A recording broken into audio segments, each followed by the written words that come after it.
श्री गणेशाय नमः। श्री सरस्वत्यै नमः। श्री गुरुचरण कमलेभ्यो नमः। वर्णानामर्थसंज्ञानां रसानां छन्दसामपि मंगलानां च कर्तारं वन्दे वाणी विनायको। वन्दे बोधमजं नित्यं गुरुं शङ्कररूपिणं। यमाश्रितो हि वक्रोऽपि चन्द्रः सर्वत्र वन्द्यते। भूतैर्महद्भिः ये माः पुरो विभुर्निर्मायसेते यदमुषु पूरुष। भुङ्क्ते गुणान् कोडशात्मकः सोऽनन्तिशिष्ट भगवान् वचांसि मे। लेत सदा सुधि दीन की सहज दया के धाम। जननी जनक हर जीव के प्रभु श्री सीताराम। प्रणवो पवन कुमार खल बन पावक ज्ञान धन। जासु हृदय आगार बसहि राम सरचाप धर। बंदो तुलसी के चरण जिनकी न्यू जग काज। कल समुद्र बोड़त लखो पीर छिबु सत जहाज। जड़ चेतन जग जीव जतु सकल राममय जान। बंदों सबके पद कमल सदा जोर जुग पान। तन बल धन बल बाहुबल जब सरे नए को काम। तो एक बार दिल से कहो जय श्री सीताराम। बोलिए श्री सीताराम नाम महाराज की। मेरे आराध्य परात्पर परम ब्रह्म परमात्मा आकार करुणा करुणालय धर्मंडन पापखंडन कौशल्यानंदन श्री राघवेंद्र सरकार भूत भावन शशांक शेखर भगवान शंकर के साक्षात विग्रह वीर बलवंत श्री हनुमंत लाल जी महाराज, जिनकी सत्ता से जगत सत्य भाषित होता है। त्रिपुर सुंदरी मां भगवती के चरणों में नमन करते हुए अभिवादन करूंगा उस दिव्य मूर्ति का। सत्यम शिवम सुंदरम की मूल प्रज्ञा में अवस्थित भगवान भास्कर की ही तरह जो अज्ञानता के अंधकार को मिटा रहे प्रतापगढ़ की धरती के गौरव पुरुष समादरणीय श्रद्धे श्री दिनेश त्रिपाठी जी महाराज, समादरणीय विशेषरातीत व्यक्तित्व, निरोयामिनी के विकीर्ण तम में करुण विवर्तन के विहास में पवित्र किले सातपुर जनों को उनके स्वरूप से परिचित कराने वाले जौनपुर से ही पधारे राज कॉलेज के गौरव डॉक्टर आरपी ओझा जी, जिनके श्रीमुख से प्रभु की पावन लीला कथा का गान श्रवण किया जा रहा था। महाभारत पुराण के वक्ता आदरणीय महाराज जी, आपका भी सादर अभिवादन। उच्च ललाट के धनी सुविज्ञ श्रोतागण, सीता सावित्री मैत्री गार्गी की परंपरा में अनुप्राणित अर्चनिया वंदनिया माताओं बहनों बेटियों, भैया ने चर्चा किया। आदरणीय अध्यक्ष जी के विषय में कोने में बैठे निवेदन करूं कि क्या गजब की महानता। भगवान शंकर ने कथा की रचना किया और बड़े भाव से अगस्त्य के चरणों में बैठ करके कथा सुन रहे।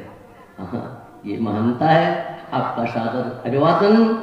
और इसी क्रम में इस समिति के संरक्षक और समिति के सभी पदाधिकारियों का भी सादर अभिवादन। आदरणीय श्री शुक्ल जी, कहना ही क्या बड़ी मोख हो जाती है। जो जो निहारिये नेरे हुए नैनन त्यों त्यों खरी निकरे सी निकाई। एक निवेदन करूं, किसी ने कहा कि सभी नगमात ऊंचे कंठ से गारे नहीं जाते, जिगर के जख्म चौराहों पे दिखलाए नहीं जाते।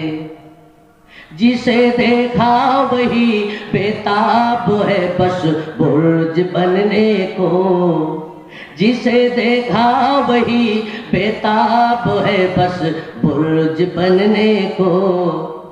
शहर में नींव के पत्थर बहुत पाए नहीं जाते, शहर में नींव के पत्थर बहुत पाए नहीं जाते। नींव के पत्थर बने आयोजक भगीरथ प्रयत्न करके तीर्थराज प्रयाग को झिझक की धरती को उतार के पवित्र से पवित्रतम बनाने वाले आदरणीय श्री भोला भैया का सादर अभिवादन। एक निवेदन करूं, बड़ी मंगलमय चर्चा का हम सब आप सम्मिलित रूप से भी श्रवण कर रहे थे। महाभारत की चर्चा चल रही थी। श्रीमद् भागवत महापुराण संहिता, रामचरितमानस और महाभारत पर लोग तो संवारता ही है। असल में जीवन जिया कैसे जाए इसकी भी सीख देता है। अभी हम आप सब सम्मिलित रूप से मंगल में चर्चा का श्रवण कर रहे थे। किसी संत ने बड़ी गजब की बात कही।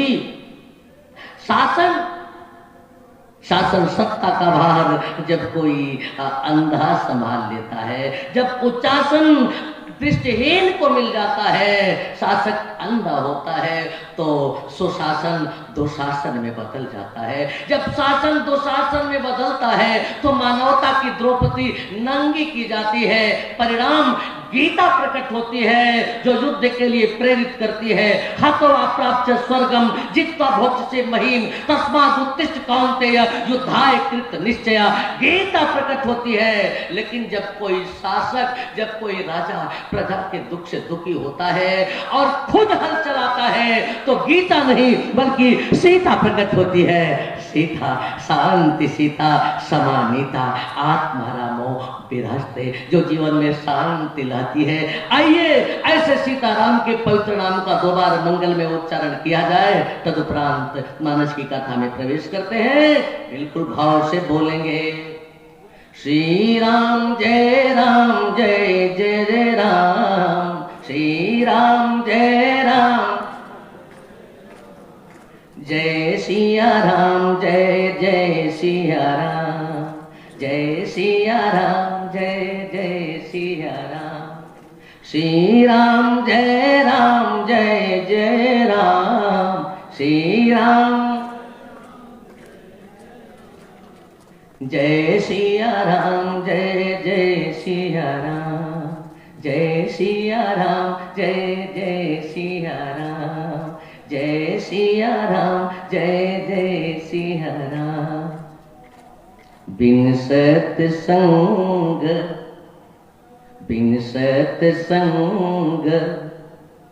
विवेक न होई, राम कृपा बिनु सुलभ न सोई, राम कृपा बिनु सुलभ न सोई। विगत दिवस आपके बीच में मंगल में है चर्चा की गई। भूत भावन शशांक शेखर भगवान भोलेनाथ पराम्बा भगवती का पाणी ग्रहण किए।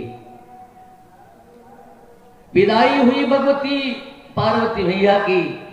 भोलेनाथ गौरी के साथ पधारे कैलाश पर और एक दिन के बाद विशाल वट वृक्ष के नीचे अपने हाथ से दिव्य आसन लगाया तो देखा भगवती सामने हाथ जोड़ के खड़ी हो गई।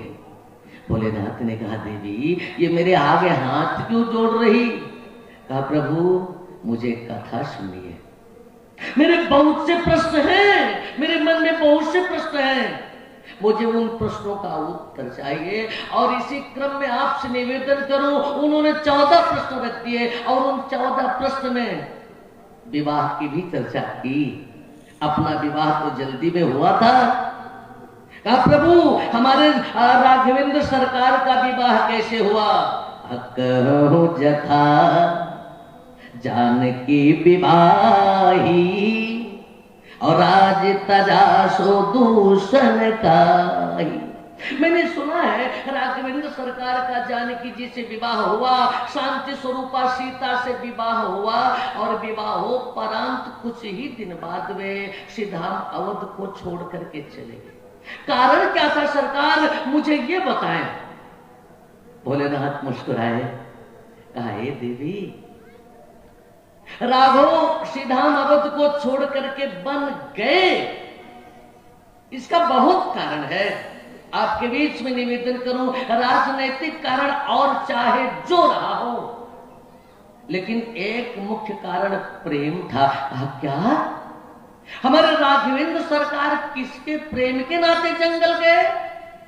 विपिन गवन केवट अनुरागा, विपिन गवन केवट अनुरागा, विपिन गवन केवट अनुरागा, असुर सैरी उतरी निवास प्रयागा, सुर सैरी उतरी निवास प्रयाग। भैया ने पूछा, बाबा भोलेनाथ ने कहा देवी एक निरीह प्राणी केवट के अनुराग ने राघव को अवध के महल से निकाल करके बन के कुश पर सुला दिया। कहा केवट के अनुराग ने? क्या केवट सीधाम अयोध्या में आकर के राघव के दर्शन नहीं कर सकता था?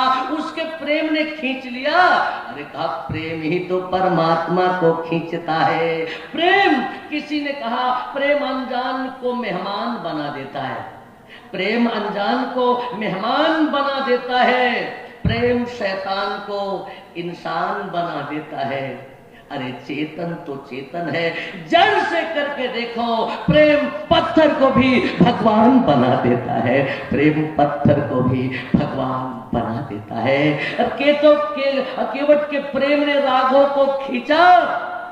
राघव अकेले नहीं, अपने परिकर के साथ, परिकर में मुख्य रूप से जगत जननी जानकी, उद्भूषित संहारकारी क्लेशाड़ी, सर्वश्रेष्ठ करीम सीताम, ऐसी सीता और वैराग्य स्वरूप श्री लखन लाल जी के साथ केवट के घाट पर पहुंचे। आइए हम आप भी वही चलते हैं। उस समय केवट किसी को अपनी नैया पर बैठा करके गंगा के उस पार ले जा रहा था। चूंकि दृश्य यही बताता है, राघव ने केवट से नाव मांगी, इसका मतलब नाव घाट पे नहीं थी, नाव किनारे नहीं थी। कथानक आप जानते हैं, कथानक के मूल में गोस्वामी बाबा का एक संदेश निहित है प्यारे, हमको आपको भी पार जाना है, संसार सागर पार जाना है। अरे निदेह माध्यम सुलभम सुदुर्लभम प्लवम सुकल्पम गुरु कर्णधारम। भागवतकार ने लिखा, मैंने तुम्हें मानव शरीर रूपी नैया दिया, निदेह माध्यम, यह शरीर श्रम साध्य नहीं है मेरे भाई बहन, ये शरीर कृपा साध्य है। परमात्मा ने जब कृपा किया तब मानव शरीर दिया, इसलिए इस मानव शरीर रूपी नैया पर बैठ करके आप भव सागर पार कर लो। सागर से पार जाने के लिए नाव की जरूरत है, बिना नाव के सागर नहीं पार होंगे। परमात्मा यही बता रहा, अरे जब गंगा नहीं पार कर सकते तो सागर कैसे बिना नाव के पार करेंगे। पहुंचा परमात्मा घाट पे, तुम मांगी नाव न केवट आना। राघव ने केवट से नाव मांगी। लगता है केवट नैया पर किसी को बैठा करके जा रहा था। राघव किनारे खड़े होकर के पुकारे, भैया केवट, ए भैया भैया भैया। केवट ने मुड़ करके देखा, प्रभु ने निवेदन किया, भैया नैया, इस नैया ले आओ ना, मुझे भी उस पार जाना है। केवट नाव लाया। बाबा ने कहा, नहीं मांगी नाव न केवट आना। केवट नाव नहीं लाया। क्यों? क्या राम जी से मांगते नहीं बना? किसी से कुछ लेना हो तो निवेदन पूर्ण ढंग से मांगा जाता है ना, भैया ये चीज मुझे दे दो। मांगा कैसे जाता है, या भी कोई हमारे राम जी से सीखे। निवेदन करते हैं केवट से, भैया केवट, ध्यान से, कितने ध्यान से, भैया केवट नैया लाझक हम सब हैं लाचार। भैया केवट नैया लाझक हम सब हैं लाचार।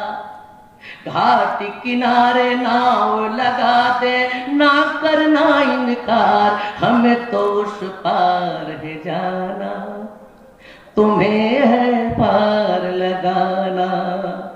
हमें तो उस पार है जाना, तुम्हें है पार लगाना।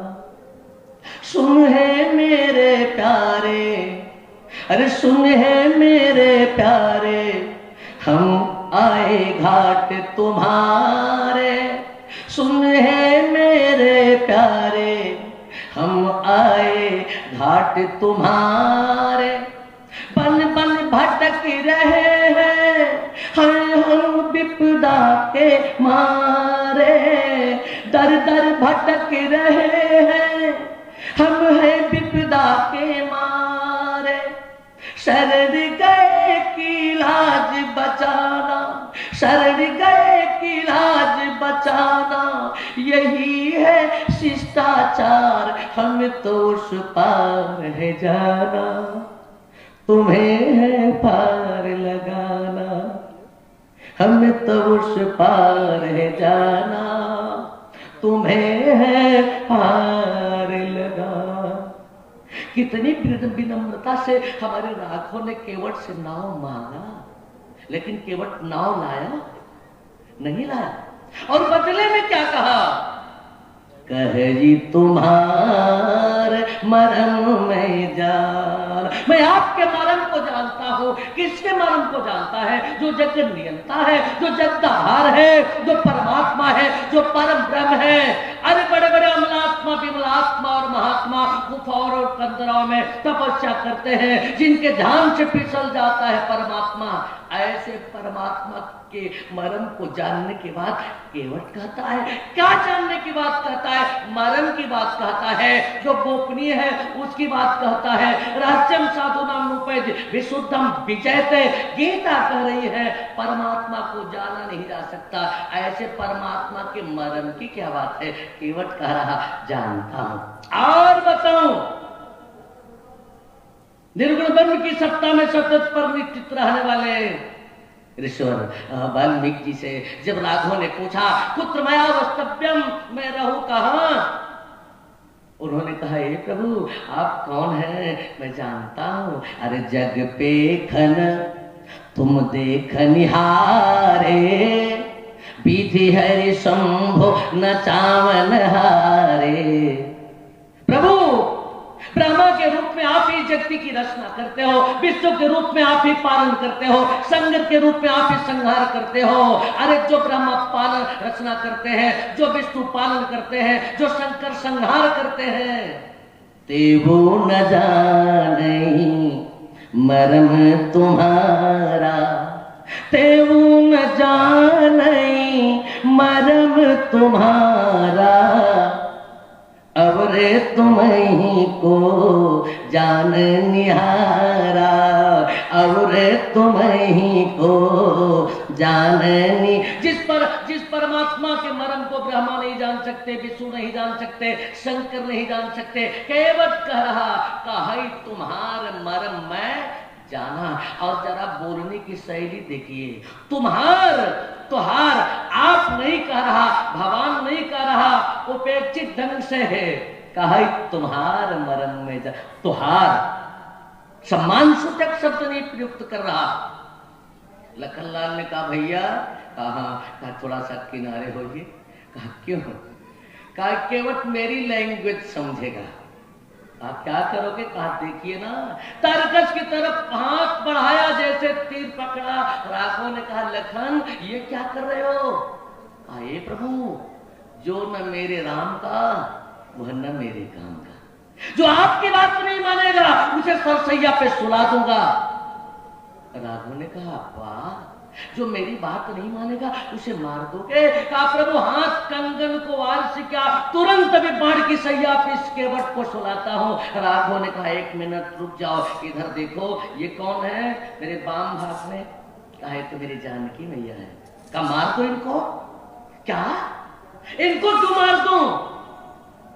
कहा मेरी बात नहीं मानी इन्होंने ना, जो मेरी बात नहीं मानेगा उसको तुम मार दोगे। मार दो इनको, मेरी बात नहीं माना इन्होंने। अरे प्रभु इन्होंने कब नहीं माना?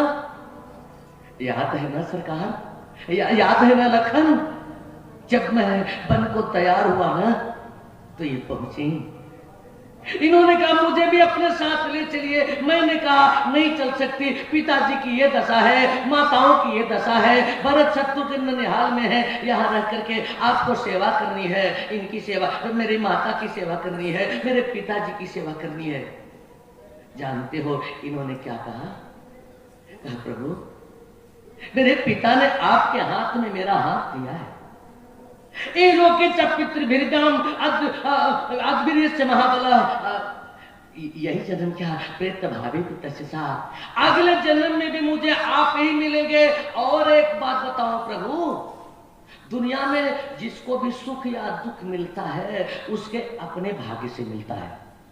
आर्य पितृ पिता माता भ्राता पुत्र तथा स्नुषा स्वानि पुण्यानि भुंजाना स्वम संभाग्यमुपासते।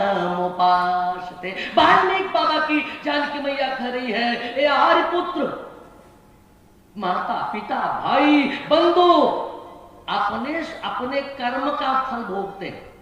आप 4 भैया हो, एक भैया के हिस्से में मैया की सेवा आई है। आप ये मत सोचो कि मैया की सेवा मैं कर रहा हूं, मैं कमा के मैया को खिला रहा हूं।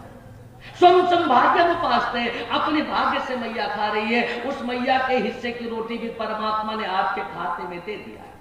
4 भैया हो, 3 भैया आपकी कमाई खा रहे हैं। आप ये मत सोचो कि मैं उनको कमा के खिला रहा हूं, परमात्मा उनके हिस्से का भी आपके खाते में दे दिया है।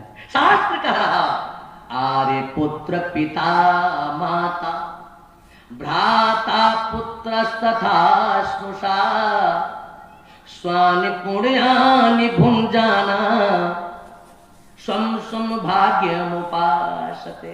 अपने भाग्य से ये खाते हैं, अपने भाग्य से सुख या दुख पाते हैं। लेकिन कोई नारी अपने भाग्य से नहीं खाती, कोई नारी अपने भाग्य से सुख नहीं पाती। तब का भरतुर्भाग्यम तो नारे का प्राप्नोति पुरुष यदि किसी नारी को सुख या दुख मिलता है उसके पति के भाग्य का होता है। यदि पति पुण्यात्मा होता है पत्नी को सुख मिलता है। यदि पति पापात्मा होता है पत्नी को भी उसका पाप भोगना पड़ता है। भरतुर्भाग्यम तु नार्येका प्राप्नोति पुरुष सभा। यदि आपके भाग्य का सुख या दुख मुझे मिलेगा तो मुझे आपके साथ रहना है। अत गमिष्यामि वनं सुदुर्गमं मृगायुतं वानरवानरे। मैं बन जाऊंगी, आपके साथ जाऊंगी। नहीं माना था इन्होंने मेरी बात। मार सकते हो? ए लक्ष्मण इनकी बात क्या, तुम मेरे छोटे भाई हो ना, तुमसे भी तो मैंने निवेदन किया था। पिताजी मृत्युशैया पर एक ढंग से जूझ रहे हैं, भरत और शत्रुघ्न निहाल में है। तुम राजा हो महावत में, तुमने भी तो मेरी बात नहीं मानी थी ना। तुम्हारे उत्तर क्या थे? अरे गुरु पितु मातु न जानो काऊ। तो मेरे भाई, ये मेरी पत्नी है। भाई भुजा के समान होता है और पत्नी अर्धांगिनी होती है। ये अपने अंग कहे जाते हैं। अरे दुश्मन जब तलवार लेकर के सिर काटने दौड़ता है जी, तो सिर का भाई हाथ सामने आ जाता है, तलवार पकड़ लेता है और जब तक हाथ सलामत रहता है अपने भाई सिर का बाल भी बांका नहीं होने देता। कुछ बजे था सुबंधु सहाय, अड़ी यही हाथ असन के धार। भाई अंग है, भाई हाथ है, भुजा है और पत्नी अर्धांगिनी है। ए लक्ष्मण, जिसकी बात उसकी पत्नी न माने, जिसकी बात उसका भाई न माने, तो दूसरे से कैसे अपेक्षा कर सकते हैं जी कि बात माने? सम्मान और अपमान ये तो अपने घर से शुरू होता है, अपने से शुरू होता है। लक्ष्मण, कोई दुकानदार सुबह सुबह दुकान खोले, व्यापार के क्रम में उद्यत हो, और यदि कोई पहुंच करके कुछ उल्टा पलटा सामान खरीद ले या उल्टा पलटा पैसा दे, तो वही व्यापारी यही कहेगा ना, बोहनी बिगड़ गई। जब घर से चलने लगा मेरी बोहनी ही बिगड़ गई, तो मैंने जान लिया कि आगे बोहनी बिगड़ती जाएगी। इसलिए अपना यह तीर अपने तरकश में रख लो। यदि मेरा भाई मेरी बात नहीं माना, मेरी पत्नी मेरी बात नहीं मानी, तो मैं केवट से कैसे अपेक्षा करूं कि केवट मेरी बात मान ले। केवट, कौन सा मेरा मर्म जानते हो? केवट ने मुस्कुरा करके कहा, प्रभु मैंने सुना है आपके चरण में एक जादू है। कैसा जादू? आपके चरण से जो मिट्टी लग जाती है वह मिट्टी संजीवनी बूटी का काम करती है। उसमें एक गुण आ जाता है। कौन सा गुण? का वह मानव बना देती है। क्या बना देती है? का मानुष करनी मूरी कछु अहई। उसमें मनुष्य बनाने की बूटी है। निवेदन करता हूं, बड़े अच्छे लोग हैं, आज उसी बूटी की तलाश है मेरे भाई बहन। किसी शायर ने कहा, शायर को एक दिन हम चले, दिल में 100 अरमान थे, एक तरफ छाई हरियाली, एक तरफ श्मशान थे। अरे पैर से हड्डी लगी तो हड्डी के ये बयान थे, चलने वाले चल संभल के, हम भी कभी इंसान थे, हम भी कभी इंसान थे, लेकिन इंसान थे, इंसान है नहीं। अगर इंसान होते तो आज हिंदुस्तान की सड़क पे 7 साल की छोटी बिटिया से लेकर के 70 साल के बूढ़ी मां तक असुरक्षित न होती। अगर इंसान होते तो आज भाई भाई कोर्ट में वादी और प्रतिवादी के रूप में मुकदमा न लड़ रहे होते। हम इंसान थे, है नहीं।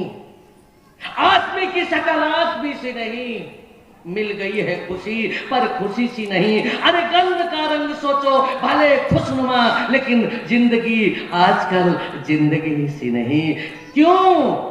इसलिए कि आज लोग सत्संग से दूर होते जा रहे हैं, मानस से दूर हो जाते हैं और दूर होते जा रहे हैं। गुरु गोविंद का आज उस तरह से अब पूजन और सम्मान कम होता जा रहा है। सत्संग के पंडाल कम लगते जा रहे हैं। भोला शुक्ला के जैसा कम आयोजक है, समिति के पदाधिकारियों के जैसे कम आयोजक है, जो ऐसा आयोजन करके दिव्य व्यवस्था बनाते हैं। निवेदन करूं आपसे, केवट ने कहा, प्रभु आपके चरणों में आदमी बनाने की और संजीवनी है, अब बस उसी धूल को धुला लो, मैं आपको नैया पे बैठा के पार लगा दूंगा। एक शर्त रख दिया, एक शर्त है मेरी, एक शर्त है मेरी, मानो तो लाऊं नैया। एक शर्त है मेरी, मानो तो लाऊं नैया। पहले पाँव धुला लो फिर नाम चढ़ाऊं भैया। पहले पाँव धुला लो फिर नाम चढ़ाऊं भैया। मुझको डर है पदरज छूकर, मुझको डर है पदरज छूकर, नाव न हो जाए नारी मिलेगा कहाँ ठिकाना, तुम्हें तो बस पार है जाना, मिलेगा कहाँ ठिकाना, तुम्हें तो बस पार है जाना। प्रभु मेरी नैया नारी हो जाएगी तो ठिकाना कहाँ मिलेगा? भोजन के लिए मर जाऊंगा सरकार, और केवल मैं ही नहीं मरूंगा, मेरे बाल बच्चे भी मर जाएंगे। ए प्रभु अब मैं पिता हो गया हूं सरकार। मैंने सुना है व्यक्ति का पद जब ऊंचा होता है, व्यक्ति का आसन जब ऊंचा होता है, तो उसके दायित्व भी ऊंचे हो जाते हैं। यदि अपने दायित्व का वह सकुशल निर्वहन न कर पाए तो उसके साथ साथ वह पद भी कलंकित होता है। प्रभु मैं पिता बन गया हूँ, मैं पति बन गया हूँ, पत्नी का भरण पोषण करना मेरा दायित्व है, बच्चों का भरण पोषण करना मेरा दायित्व है, और जीविका मेरी इसी नैया से है सरकार। जब नाव नारी बन जाएगी तो क्या करूंगा? मेरे बच्चे भूखों मर जाएंगे सरकार, भूखों मर जाएंगे। राघव ने कहा मेरे बच्चे? कितने बच्चे हैं? कहा सरकार बहुत। कहा कितने? गिन के बता। कहा क्या गिन के बताऊं?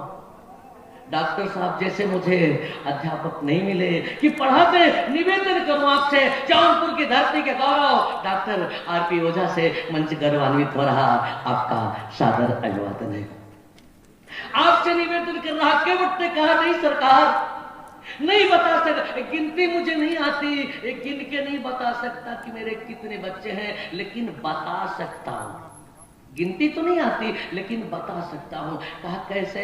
गोस्वामी बाबा ने गीतावली में एक बड़ा बढ़िया चित्र खींचा, केवट बताता है। कहा सरकार पलाश का एक पत्ता ले लो। पलाश समझते हैं ना? छिउर, ढाक कहते हैं हमारे यहाँ उसको। कहा पलाश का एक पत्ता ले लो, ढाक का एक बड़ा पत्ता ले लो सरकार, और उस पे सहरी रख लो। सहरी एक मछली होती है, एक गोस्वामी बाबा की लेखनी है। केवट गंगा से जुड़ा हुआ है, जल से जुड़ा हुआ है, मछली पकड़ने वाला है। उदाहरण भी मछली से देता है। मछली सदरी बड़ी छोटी वाली मछली को कहते हैं ना, अब ज्यादा तो नहीं जानता, लेकिन जो छोटी छोटी मछली होती है उसको सदरी कहते हैं। केवट ने कहा सरकार पलाश के एक पत्ते पर सधरी रख दीजिए, पत्ता भर के रख दीजिए, जितनी सधरी आ जाए मेरे उतने बच्चे हैं। अरे पात धरी सधरी और सकल सूत बारे बारे, पात धरी सहरी सकल सूत बारे बारे, केवट की जाति कछु भेद ना पढ़ाई। सरकार मेरे इतने बच्चे हैं और अभी कोई बड़ा नहीं हुआ, कोई कमाने के लायक नहीं हुआ, पढ़ने में भी कोई बहुत बढ़िया सिद्धार्थ भैया के जैसा नहीं है, सभी छोटे छोटे हैं और सबको खिलाना पिलाना सरकार। इसी नैया चला के ही मैं जीव पेट पूजा की संविधा जुटाता हूं। ए प्रभु मेरे सभी बच्चे छोटे हैं, अब सब परिवार मेरो यही लागे राजा गुहो, दीन वित्तहीन कैसे दूसरी गढ़ाई है।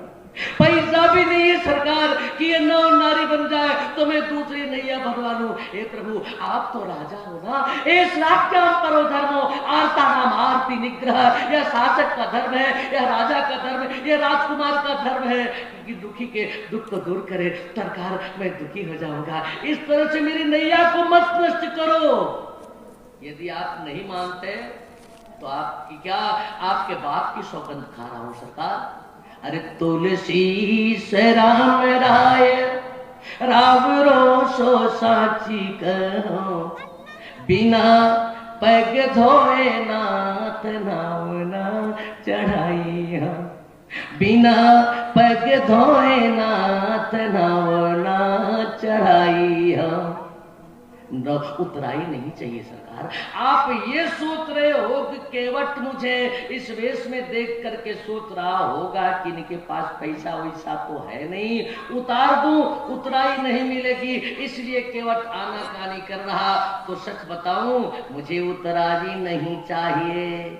पद कमल धोई चढ़ाई नाव, ननाथ उतराई चहो, मोहि राम रावुर आन दशरथ, शपथ सब साची कहो। बरु तीर मारहि लखन पर, जब लगी ना पाय पखारी हो, तब लगे न तुलसी दास नाथ, कृपाल पार उतारे हो, तब लगी न तुलसी दास नाथ, कृपाल पार उतार। जब तक आपके चरण नहीं धो लेता सरकार, तब तक मैं आपको पार नहीं उतारूंगा। यदि पार जाना है तो आपको ये आज्ञा देनी पड़ेगी, चरण धुलवाना पड़ेगा। सुन के वट के बैन, प्रभु प्रेम लपेटे अटपटे, बिह से करुणा चितई जान की लखन तन। निवेदन करूं, बाबा का यह सोटा केवट के 3 जन्म का संकेत कर रहा है, लेकिन समय नहीं संकेत कर रहा कि कथाओं में जाया जाए या पुराणांतर से केवट के इन जन्मों की चर्चा की जाए। पुनः कभी परमात्मा ने अवसर दिया, उस पर चर्चा की जाएगी। आगे बढ़ते हैं, आपसे निवेदन करूं। राघव ने कहा केवट, कहा हाँ, कहा बिना चरण धोए पार नहीं उतारेगा। कहा मैंने आपके पिताजी की सौगंध खा ली है। कहा तो ठीक है, आनी बेगी जल पाए पखारो, आनी बेगी जल पाए पखारो, होत विलंब उतार पारो, होत विलंब। केवट जल्दी से जल ले आओ, मेरा चरण धो लो, विलंब हो रहा है, जल्दी से मुझे पार उतार दो भैया। राघव ने क्या कहा, आन बेगी जल पाए पखारू। केवट घर गया, जल लाया नहीं लाया। अच्छे लोग बैठे हो, कथानक आप जानते हो, उच्च ललाट के धनुष्य के श्रोता लोग हैं, जिनसे रामचरितमानस सीखा, समझा और पढ़ा जा सकता है। स्वयं शिक्षक समाज को गौरवान्वित करने वाले आदरणीय डॉक्टर साहब बैठे हैं। केवट जल लाया, राघव कह रहे आनी बेगी जल पाए पखारू, लेकिन केवट जल नहीं लाया। बोला भैया, केवट राम रजाए सुपावा, पानी कठवता भरी लैयावा, पानी कठवता भरी लैया। केवट पानी लेकर के आया, जल नहीं लाया। निवेदन करो, समय नहीं संकेत कर रहा, जल पानी नहीं है, पानी नीर नहीं है, नीर वाय नवार नहीं है, वारी तोय नहीं है, तोय अम्ब नहीं है। गोस्वामी बाबा की लेखनी है, हर शब्दों के अपने विशिष्ट अर्थ हैं। जल वह है जो पूरी तरह से पवित्र हो और पवित्र करने की क्षमता रखता हो, जैसे गंगा जी का जल। नीर जो कहीं से स्रवित होकर के निकलता हो, पसीज करके निकलता हो, उसे नीर कहते हैं। और जो जिसमें धूल आदि के कुछ कण मिले हों, उसे पानी कहते हैं। आप कहोगे प्रमाण, रामचरितमानस के पन्ने पलट के देखिएगा, प्रमाण मिलेगा। अच्छा आप बताओ, पानी को गर्म कर दिया जाए, पानी भाप बन करके उड़ जाए, पूरी तरह से शुद्ध होगा कि नहीं? शुद्ध होगा। वाष्पीकरण हुआ, शुद्ध हो गया, आकाश में गया, बादल बना, बूंद धीरे से बादल से निकली, धरती की तरफ बढ़ी, अभी तक वह शुद्ध है। लेकिन जब वह बूंद धरती पर गिर गई तो शुद्ध रह जाएगी, मिट्टी लग जाएगी ना। पानी बन गया, बाबा ने लिखा, अरे भूमि परत भा डाबर पानी, भूमि परत भा डाबर पानी, अतिम जीवही माया लेपटानी। कुएं का पानी है, तालाब का पानी है, लेकिन गंगा का जल जल है जो पूरी तरह से समर्थ है पवित्र करने में। आपसे निवेदन करूं, केवट कह रहा कहे तुम्हार मरम में जाना।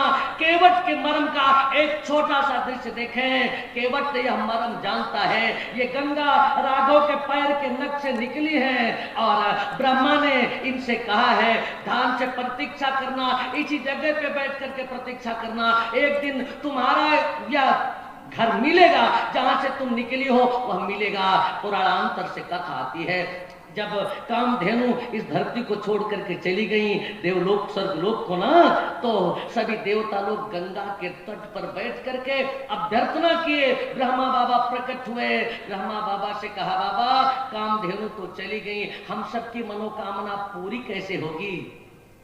कहा भगवान शंकर ने एक दूसरी कामधेनु बना दिया है। कौन?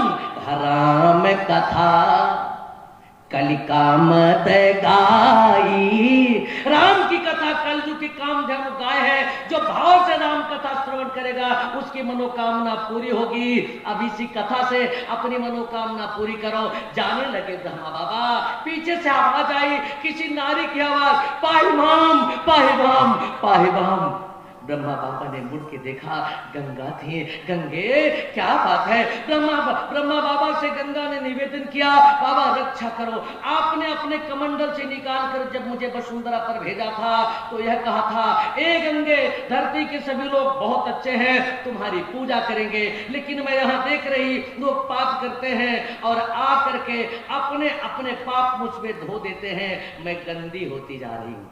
आपकी शरणागति चाहती हूँ। हे सकल सृष्टि के कारक प्रभु, मैं शरण आपकी आई हूँ, करुणा की भिक्षा दे दीजिए, सन्मुख झोली फैलाई हो। करुणा की भिक्षा दे दीजिए, सन्मुख झोली फैलाई हो। पापी पापी मलिन और अघी मनुज मुझको मलिन करते स्वामी, निज करके मंजु कमंडल में रख अभय करो अंतर्यामी।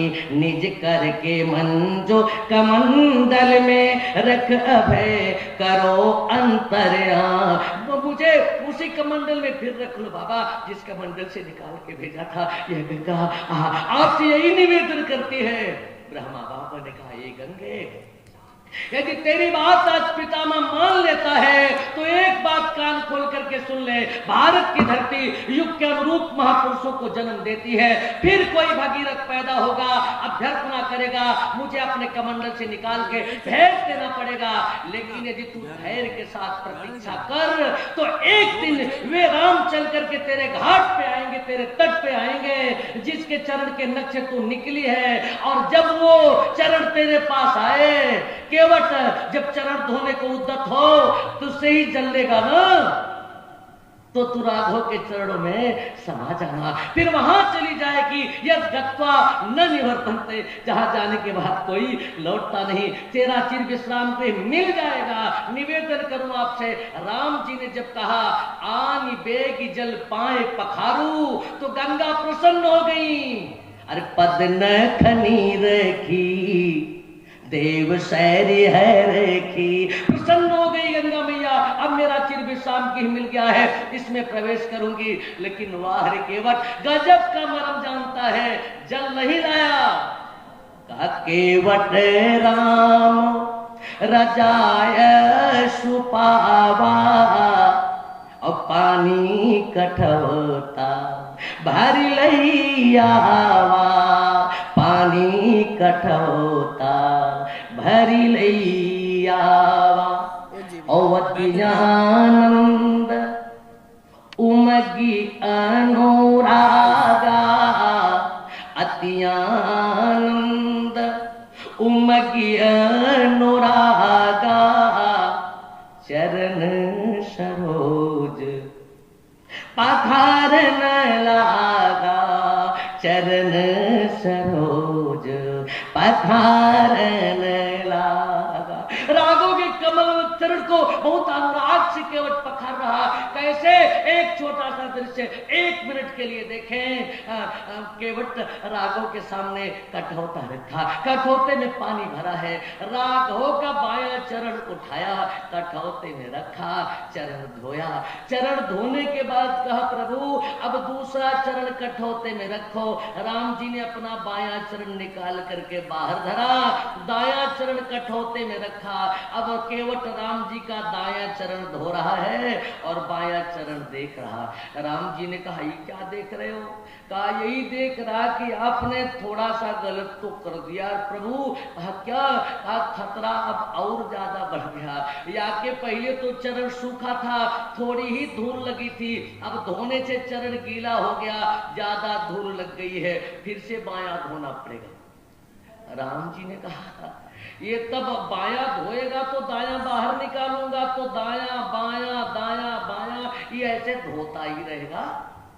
कि उठने का सरकार खतरा तो धूल से ही है, मैंने पहले ही निवेदन किया, अब धूल लगेगी तो धोना ही पड़ेगा। कहा तो एक काम करो सरकार, एक तरीका याद आ रहा। कहा क्या? कहा बायां चरण कठौते में रखो और दायां उठा लो, जम धरती में मत रखो। राघव ने कहा चलो भैया जैसी भगत की मर्जी। अब फिर बायां चरण कठौते में रखा तो दायां चरण उठा लिया। आकाश में देवता लोग खड़े थे। केवट का हाथ राम जी के चरण में। अब निवेदन करूं आपसे, दृश्य ध्यान से देखें। राम जी ने बायां चरण केवट के कठौते में रखा, दायां चरण उठा लिया। केवट का दोनों हाथ राम जी के चरण पर और राम जी का एक चरण उठा हुआ। देवता लोग कहे ए ब्रह्मा, हाँ मुझे केवट क्यों नहीं बना दिया? कहा क्यों? केवट को ऐसा क्या मिल रहा? अरे कहा देखना, बड़े बड़े अमलात्मा विमलात्मा और महात्मा को एक चरण पे खड़े होकर के तपस्या करते तो देखा, लेकिन केवट एक ऐसा भक्त है जिसने भगवान को एक पैर पे खड़ा कर दिया, भगवान को एक पैर पे खड़ा कर दिया। अरे बरसी सुमन सुर सकल सिहाही, बरसी सुमन सुर सकल सिहाही, कि ऐसम पुण्य पुंज को नाही, यही सम पुण्य पुंज को। इसके जैसा पुण्य आत्मा कोई नहीं है। अरे कहा जहां तक चरण धोने की बात है, मैंने भी चरण धोया था सतयुग में, जब ये नाप रहे थे तीनों लोग को, इनका चरण मेरे लोक में पहुंचा था। चरण धो के मैंने कमंडल में रख दिया था, वहीं से तो गंगा प्रकट हो गई थी। अरे उसके बाद भी किसी ने चरण धोया इस त्रेता में। कहा कौन? कहा योगीराज जनक। विवाह मंडप में जब सुकुमारी जानकी का हाथ इनके हाथ में दे रहे थे, इनका चरण धोया था, मैंने भी धोया था, जनक जी ने भी धोया था। कैसे आप कह रहे हो कि यही सब पुण्य पुंज को नहीं? देवताओं ने कहा जरा और आगे देखें। चरण आपने भी धोया था पितामह, चरण योगीराज जनक ने भी धोया था, लेकिन अगली जो चीज केवट को मिल रही वह न तो आपको मिली और न तो योगीराज जनक को मिली। कहा क्या? पद पखारी जलपान करी आप सहित परिवार। आपने चरणामृत नहीं लिया था, ये चरणामृत ले रहा है। और भगवान के चरणामृत की विशेषता है विश्व पादोत्कंपित्वा पुनर्जन्म न विद्यते। जो भगवान का चरणामृत पा लेता है वो फिर से लौट कर इस संसार में नहीं आता, भवसागर पार हो जाता है। राम जी ने कहा अब तो चरण भी धो लिया, जल्दी से उस पार करना। केवट ने कहा प्रभु मैंने अपने घाट का एक नियम बनाया है। कहा नियम कौन? कहा जो पहले आता है वह पहले पार जाता है, जो बाद में आता है वह बाद में। राम जी ने कहा तो मुझसे पहले कौन आया? कोई दिख तो नहीं रहा। अब केवट की आंखों में आंसू आ गए। कहा प्रभु यदि आपको दिख ही जाते हुए तो फंसे कैसे रहते? ए सरकार, अन्य जगहों पर किया गया पाप लोग गंगा में आकर के धो देते हैं, तीर्थ में आकर के धो देते हैं, लेकिन जो तीर्थ में पाप करे वह पाप कहाँ धुलता है? कहा कहीं नहीं। कहा प्रभु मेरे पिता, मेरे पितामह, मेरे प्रपितामह इसी गंगा में मछली मारते मारते मर गए सरकार, जीव हत्या किया है। उनका उद्धार नहीं हुआ, नरक के रास्ते में फंसे हुए हैं, उन्हें पार कर दो प्रभु, पहले उनको पार कर दो, तब मैं आपको उस पार ले चलूंगा। राघव ने मुस्कुरा करके उधर देखा, अरे पिता ने पार करी, केवट के पितरों का उद्धार हो गया। राघव ने मुस्कुरा करके कहा, अरे धन्य है केवट, सच्चे अर्थों में तो ही पुत्र है, पुण्यम नरकात्राय थे इति पुत्र, जो पुण्यमक नरक से अपने पितरों को तार दे वही पुत्र कहलाने का हकदार है। आज तो पुत्र कहलाने का हकदार हो गया एक केवट, जिस राम राज्य की कल्पना मेरे पिताजी ने किया था, चक्रवर्ती नरेश महाराज दशरथ जी ने किया था, आज उसकी नींव, उसकी आधारशिला मैं तेरे इस घाट पे रखूंगा। आप मुझे उस पार ले चल। केवट नाव लाया, मन में मोद मना के फिर नाव किनारे लाया, मन में मोद मना के नाव किनारे लाया, राघव को उठाया, नैया पर बैठाया, उस पार ले जाकर के उतारा। राघव को उस पार किया तो राघव ने सोचा उतराई मेरे पास नहीं है, क्या करूं, निवेदन करूं, देवियां बैठी है, पत्नी को कैसा होना चाहिए ये हमारा शास्त्र बताता है। जानकी जी ने देखा मेरे पति के जीवन में संकोच आ रहा है, उतराई देने के लिए कुछ नहीं है, प्रेम से मुद्रिका उतार के ठाकुर जी की तरफ बढ़ा दिया। अब यही केसी जान निहारी, जानकी जी ने पति के मन की बात जान लिया। वो पत्नी है जो पति के मन की बात को जान ले, पत्नी वो नहीं है जो पति से लाल साड़ी के लिए झगड़ा करे, पत्नी वो नहीं है जो पति से कहे ये गहना लाओ, नहीं तो फिर बिना एकादशी के एकादशी हो जाएगी, भोजन नहीं बनाओगी। पत्नी कौन है? शास्त्र कहता है पत्नात्रायते पत्नी, पति के मन की बात जो जान ले वो पत्नी है। अरे परिहास की बात नहीं, विवाह मंडप में वर ने 7 वचन से में से एक वचन लिया था, मदीय चीता नोगत चीतम सदा मदाज्ञा परिपालनम, मेरे चित्त के अनुरूप तुम्हें अपना चित्त रखना होगा। वही पत्नी है जो पति के चित्त के अनुरूप अपना चित्त रखे, पति की जो इच्छा हो पत्नी बिना कहे जान जाए, वही पत्नी है। जानकी जी में देखा वह दृश्य दिखा, पिए ही ये केसी जान निहारी, तो मन मुदरी मन मुदित उतारी, कहे वो कृपाल ले उतराई, तो केवट चरण गहे अकुला। राघव ने कहा केवट उतराई ले लो। केवट व्याकुल होकर के राघव के चरण पकड़ लिया। प्रभु ऐसा फिर मत कहना। क्यों? कि नाथ आजू मैं काह न पावा, मीटे दोष दुख दारिद्रता। मेरा आज मुझे सब कुछ मिल गया प्रभु, नाथ आज मैं काह न पावा। आज अरे सबसे बड़ा दोष पितृ दोष होता है, मेरे पितरों का उद्धार नहीं हुआ था, आज उद्धार हो गया, मेरे कुल का दोष मिट गया। मिटे दोष दुख, मेरा दुख मिट गया। सबसे बड़ा दुख दो समय होता है, जन्मत मरत दूसरा दुख होई। आपका चरणोदक मैंने ले लिया, विशुच्चा पादोत्कम पित्वा पुनर्जन्मम न विद्यते। आपका चरणोदक मैंने लिया, अब फिर से इस संसार में नहीं आऊंगा। जब नहीं आऊंगा तो फिर जाना नहीं पड़ेगा, आना जाना बंद, तो आने जाने वाला दुख बंद। मिटे दोष दुख दारिद्र, मेरी दरिद्रता भी मिट गई प्रभु। अच्छा दारिद्र किसे कहते हैं? जिसके पास पैसा नहीं होता उसे दरिद्र कहते हैं? नहीं, उपनिषद बता रहा दरिद्र किसे कहते हैं। को वा दरिद्रो ताहि विशाल तृष्णा, जिसकी तृष्णा विशाल हो, तिजोरी भरी है और बटोरने के चक्कर में पड़ा है। तिजोरी भरी है, गरीब पड़ोसी बीमार है, इलाज के लिए 2 पैसे नहीं दे रहा, वो दरिद्र है। ही विशाल तृष्णा। केवट कह रहा जब आप ही मुझे मिल गए, अयम ही परमो लाभ उत्तम श्लोक दर्शनम, लाभ की क्या परम लाभ मुझे मिल गया। स्वयं जगत को देने वाला मुझसे मांग रहा है, मांगी ना। मेरी दरिद्रता मिट गई, मिटे दोष दुख दारिद्र दावा। ए प्रभु, यही तो आपके राज्य की विशेषता है ना, कि नहीं दरिद्र को दुखी न दीना, नहीं को अबुध न लक्ष्य नहीं। राम राज्य की यही विशेषता है, न कोई दरिद्र, न कोई दुखी, न कोई दीन, न कोई अबुध, न कोई लक्षणहीन। यही राम राज्य की विशेषता है और यही राम कथा की विशेषता है, यही यज्ञ की विशेषता है। एवं प्रवर्तितम यज्ञ नानुवर्त्यति है, यह यज्ञ निरंतर चलती रहे, यही आदरणीय भोले भैया का भी उद्देश्य है। निरंतर यज्ञ चलती रहे, राम कथा चलती रहे। राम कथा कलिका मत गाई, कल युग की कामधेनु गाय। इस राम कथा का श्रवण करके लोग अपना जो मनोवांछित फल है उसे पाए, अपना यह लोक भी संवारे और अपना वह लोक भी संवारे। राम कथा भवसागर चह पार जो पावा, राम कथा ताकह दृढ़ नावा।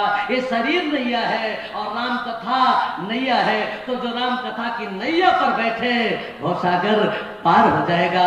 यही प्रयत्न है आदरणीय भोला भैया का। प्रभु से निवेदन करूंगा, यज्ञ नारायण भगवान से निवेदन करूंगा कि प्रभु सतत आपको ऐसे यज्ञों से जोड़े रहे, आपको इतनी सामर्थ्य दे कि आप यज्ञ करा करके, राम कथा करा करके, भगीरथ प्रयत्न कर गंगा को उतार करके लोगों को आवाहन कराते रहे।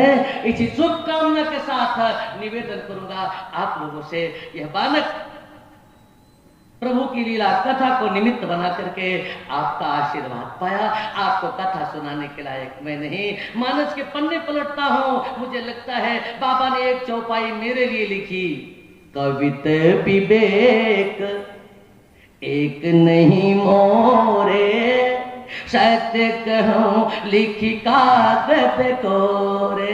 इसलिए आपका स्नेह मिला, उसके लिए एक बार पुनः मैं आपकी अंतश्चेतना को नमन करता हूं और प्रभु से प्रार्थना करता हूं आप सबकी प्रवृत्ति मधुवत हो, आप सबकी निवृत्ति मधुवत हो, आप सबका पूरा जीवन मधुर हो। इसी शुभ कामना के साथ जीवन की लंबी यात्रा में खोए हुए हैं मिल जाते, जीवन है तो कभी मिलन है कट जाती, दुख की रातें पुनः प्रभु ने चाहा तो फिर से आपका दर्शन करूंगा।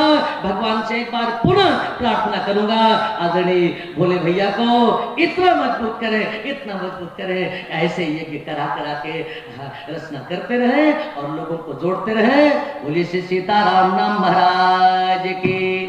अभी हम आप सभी जौनपुर से पधारे प्रथम बार भैया धर्मराज जी तिवारी, जिनको कि 3 दिवस के लिए हम आप